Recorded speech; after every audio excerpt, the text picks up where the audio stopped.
त्या कांद्यानी तर अक्षरशः सगळ्यांना रडवलं। अक्षरशः उत्तर महाराष्ट्रामध्ये रावेर आणि जळगाव जर सोडली तर सगळ्याच्या सगळ्या जागा पडल्या, रवींद्रजी पडल्या। त्याला एकमेव कारण म्हणजे इतर पण कारण आहेत मी घेतली, पण त्याच्यात कांदा हे महत्वाचं कारण होतं।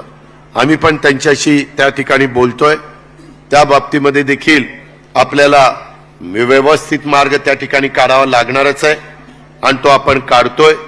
त्याहीबद्दल आपण काळजी करू नका, कारण त्याचा फटका नाशिक जिल्हा, सोलापूर जिल्हा, सातारा जिल्हा, पुणे जिल्हा अशा अनेक जिल्ह्यांना जिथं कमी पाणी असतं अशा पद्धतीनं तिथं ते सगळं आपल्याला पाहायला मिळतं।